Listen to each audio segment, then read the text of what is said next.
Bismillahirrahmanirrahim. Today's topic of discussion is metabolic overview of prolonged fasting. तो हमने पहले 3 states हमने पढ़नी थी मेटाबॉलिज्म की या फिर फ्यूल मेटाबॉलिज्म की। तो पहली जो स्टेट थी वो एब्जॉर्प्शन की बात होती है, उसको बोलते हैं फैट स्टेट। दूसरी हमने पढ़ी थी प्रीवियस वीडियो में, वो था फास्टिंग। और तीसरी होगा प्रोलॉन्ग फास्टिंग। और प्रोलॉन्ग फास्टिंग अगर 3 से लेकर 5 डेज पे आगे चला जाए तो उसको बोलते हैं स्टारवेशन। तो स्टारवेशन का मतलब 3 to 5 डे ऑफ फास्टिंग। ठीक हो गया। अब स्टारवेशन में होगा क्या? बेसिकली स्टारवेशन में ये होगा कि जो मसल कीटोन बॉडी इस्तेमाल कर रहा था, मसल कीटोन बॉडी को इस्तेमाल करना छोड़ देगा। क्यों छोड़ देगा? क्योंकि कीटोन बॉडी बन रही है अमाइनो एसिड की कैटाबॉलिज्म की वजह से। वो कीटोन बॉडी असल में कहाँ पे जाएगी? सॉरी, वो कीटोन बॉडी असल में रिप्लेस करेगी ग्लूकोज वाले को। कैसे? अगर मसल कीटोन बॉडी को इस्तेमाल नहीं करेगा तो कीटोन बॉडी जाएगी किसके पास? ब्रेन के पास। तो ब्रेन कीटोन बॉडी को ज़्यादा इस्तेमाल करने लग जाएगा। जब ब्रेन कीटोन बॉडी को ज़्यादा इस्तेमाल करेगा तो वो ग्लूकोज को इस्तेमाल करना छोड़ देगा। जब ग्लूकोज को इस्तेमाल करना छोड़ देगा तो जो ग्लूकोज की प्रोडक्शन होती है ग्लूकोनियोजेनेसिस से, वो स्टॉप हो जाएगी। मतलब ग्लूकोनियोजेनेसिस स्लो डाउन हो जाएगा। जब ग्लूकोनियोजेनेसिस स्लो डाउन हो जाएगा तो फिर हमें इसके रिएक्टेंट की कोई ज़रूरत नहीं पड़ेगी। मतलब जो मसल प्रोटीन है उनको हम स्पेयर कर सकते हैं। ठीक हो गया। तो जो प्रोलॉन्ग फास्टिंग में या फिर स्टारवेशन में ये होगा कि जो मसल होगा वो मसल कीटोन बॉडी की यूटिलाइजेशन को कम कर देगा। मेन पर्पस यही होगा कि इसके जो मसल प्रोटीन है अपने को स्पेयर कर ले। और ये कब होगा? 3 to 4 डे ऑफ स्टारवेशन में हमें देखने को मिलेगा। अब हम देख लेते हैं मेटाबॉलिक चेंजेस इन स्टारवेशन। ठीक हो गया। जो मेटाबॉलिक, जब बॉडी एंटर होती है स्टारवेशन स्टेट पे, कब होगी? 3 to 5 डे ऑफ फास्टिंग में। तो क्या क्या चेंजेस आएगी? मसल कीटोन बॉडी की यूटिलाइजेशन को कम कर देगा। क्यों कम कर देगा? मैंने आपको बताया था कि जब कीटोन बॉडी की प्रोडक्शन को कम कर देगा तब कीटोन बॉडी का लेवल ब्लड के अंदर ज़्यादा हो जाएगा। कीटोन बॉडी ब्रेन ज़्यादा यूज़ कर लेगा ग्लूकोज के हिसाब से, यानी ग्लूकोज को ज़्यादा इस्तेमाल नहीं करेगा। ग्लूकोज को इस्तेमाल नहीं करेगा तो हमें ग्लूकोज बनाने की जरूरत नहीं होगी।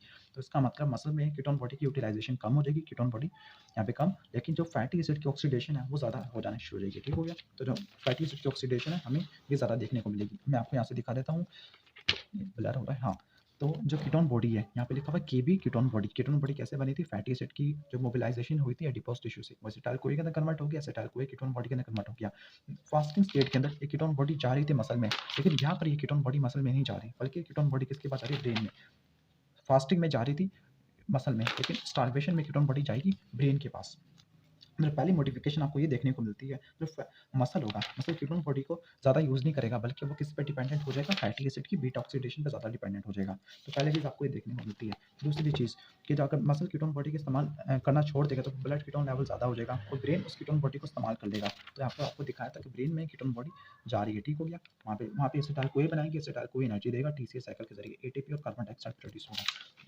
इसके बाद जो मसल, जब हम कीटोन बॉडी की यूटिलाइजेशन कम हो जाएगी, कहने का मतलब ब्रेन अगर यूज़ कर रहा है तो फिर ब्रेन ग्लूकोज की यूटिलाइजेशन को कम कर देगा। लेकिन ग्लूकोज अभी भी मेजर फ्यूल है ब्रेन का, लेकिन उतनी ज़्यादा इसकी यूटिलाइजेशन नहीं हो रही जितनी पहले हो रही थी फास्टिंग के अंदर। तो लीवर की जो ग्लूकोनियोजेनेसिस है वो डिक्रीज हो जाएगी। जब लीवर की ग्लूकोनियोजेनेसिस डिक्रीज हो जाएगी तो फिर ग्लूकोनियोजेनेसिस के लिए अमाइनो एसिड की प्रोटीओलाइसिस या फिर कैटाबॉलिज्म, यानी जो प्रोटीन टूटती थी, प्रोटीन के टूटने से अमाइनो एसिड बनता था, तो जो हमें मसल प्रोटीन की कैटाबॉलिज्म की ज़रूरत नहीं होगी। मतलब मसल प्रोटीन स्पेयर हो गई है। अब जब मसल प्रोटीन स्पेयर हो गई है तो फिर यूरिया की प्रोडक्शन काफ़ी ज़्यादा कम देखने को मिलेगी। तो यूरिया की प्रोडक्शन आपको कम देखने को मिलेगी, लेस यूरिया देखने को मिलेगा। मसल प्रोटीन के स्पेयर हमें देखने को मिलेगा। ठीक हो गया। ये हमें देखने को मिलता है कब? 3 to 5 डे ऑफ फास्टिंग में। ठीक हो गया। तो हम कंपेयर यहाँ पे कर लेते हैं। तो जो मसल था, overall muscle use of ketone body ये क्या हो गया? कम हो गया। जब मसल ने कीटोन बॉडी को इस्तेमाल करना छोड़ दिया तो फिर कीटोन बॉडी का लेवल ब्लड के अंदर ज़्यादा हो गया, तो ब्रेन ने इसको यूज़ करने लग जाएगा, तो ब्रेन की जो यूटिलाइजेशन है कीटोन बॉडी की वो ज़्यादा हो जाएगी। जब ब्रेन कीटोन बॉडी ज़्यादा इस्तेमाल करने लग जाएगा तो ब्रेन ग्लूकोज को इस्तेमाल करना छोड़ देगा, तो फिर ग्लूकोज की यूटिलाइजेशन कम हो जाएगी। जब ग्लूकोज की यूटिलाइजेशन कम हो जाएगी तो फिर ग्लूकोनियोजेनेसिस करवाने की जरूरत नहीं होगी, ग्लूकोनियोजेनेसिस डिक्रीज होगी। अब ग्लूकोनियोजेनेसिस डिक्रीज होगी तो फिर मसल कैटाबॉलिज्म कराने की जरूरत नहीं है। तो मसल कैटाबॉलिज्म यानी सॉरी मसल प्रोटीन कैटाबॉलिज्म ये कम हो गया तो फिर यूरिया की प्रोडक्शन भी कम हो गई है। तो सिर्फ ग्लूकोज की सॉरी कीटोन बॉडी की यूटिलाइजेशन ब्रेन के अंदर ज़्यादा होती है, बाकी सब चीज़ आपको डिक्रीज देखने को मिलती है। और इसका मैंने आपको प्राइम कॉज बता दिया, बाकी मसल कीटोन बॉडी की यूटिलाइजेशन को कम कर देता है। ये था मेटाबॉलिक चेंजेस इन स्टारवेशन। इसके बाद देख लेते हैं फैट द प्राइमरी फ्यूल। जो बॉडी होती है वो बॉडी फैट का यूज़ करती है primary source of energy starvation में। तो स्टारवेशन में कौन प्राइमरी सोर्स ऑफ एनर्जी होगा? वो फैट होगा। ठीक हो गया। ओवरऑल अगर देखा जाए तो फैट हमारी बॉडी का इंपॉर्टेंट फ्यूल होती है ओवरऑल क्वांटिटेटिवली। ठीक हो गया। ठीक हो गया। तो ओवरऑल हमारी बॉडी का इंपॉर्टेंट फ्यूल है वो फैट हो गया। इसका मतलब फीमेल के अंदर फैट की क्वांटिटी काफ़ी ज़्यादा होती है। तो फिर अगर एक जगह के ऊपर हम मेल को बंद कर दें, दूसरी जगह पे फीमेल को बंद कर दें, तो जो फीमेल है वो ज़्यादा सर्वाइव कर सकती है।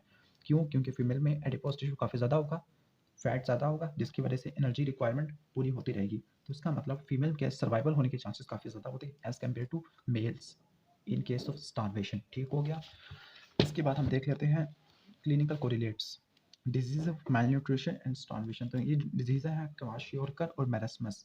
Protein energy malnutrition and caloric energy malnutrition। Kwashiorkor को देख लेते हैं। क्वाशियोरकर नॉर्मली चिल्ड्रन में होती है और थर्ड वर्ल्ड कंट्रीज में, जो अंडर डेवलप कंट्रीज होते हैं, ठीक हो गया, इनमें होती है। और इन कंट्रीज में जो डाइट होती है, उस डाइट में कैलोरीज तो होती है, लेकिन कैलोरी तो एडिक्वेट है, लेकिन प्रोटीन नहीं है। प्रोटीन नहीं है तो प्रोटीन की डेफिशिएंसी हो जाएगी। प्रोटीन की डेफिशिएंसी हो जाएगी स्पेसिफिकली, अगर एल्ब्यूमिन की डेफिशिएंसी हो तो फिर हमें एडिमा देखने को मिलता है, ठीक हो गया, एडिमा देखने को मिलता है। इसके साथ जो इंटेस्टाइनल एपिथेलियल सेल्स की ग्रोथ भी रुक जाएगी और मैल एब्जॉर्प्शन देखने को मिलती है। हेपेटोमेगाली देखने को मिलेगा और डिस्टेंडेड एब्डोमेन देखने को मिलेगा। क्यों? क्योंकि एल्ब्यूमिन नहीं है। ऑस्मोटिक प्रेशर डिफरेंस जो ग्रेडियंट क्रिएट होता था एल्ब्यूमिन की वजह से, वो क्रिएट नहीं होगा। हेपेटोमेगाली देखने को मिलेगा और डिस्टेंडेड एब्डोमेन देखने को मिलेगा, क्योंकि एडिमा ज़्यादा हो गया। इसके बाद जो दूसरा है मैरस्मस। मैरस्मस के अंदर ऐसी डाइट होती है, डाइट के अंदर प्रोटीन तो है ही नहीं, लेकिन कैलोरी भी नहीं है। तो लेकिन क्वाशियोरकर में क्या कैलोरी थी लेकिन प्रोटीन नहीं है, लेकिन यहाँ पे प्रोटीन और कैलोरी दोनों ही डेफिशिएंट है, दोनों ही डेफिशिएंट है, ठीक हो गया। तो ये दोनों डिजीज है प्रोटीन एनर्जी malnutrition के या कैलोरिक एनर्जी malnutrition के एग्जांपल्स हैं। तो ये तो हो गया बेसिक ओवरव्यू।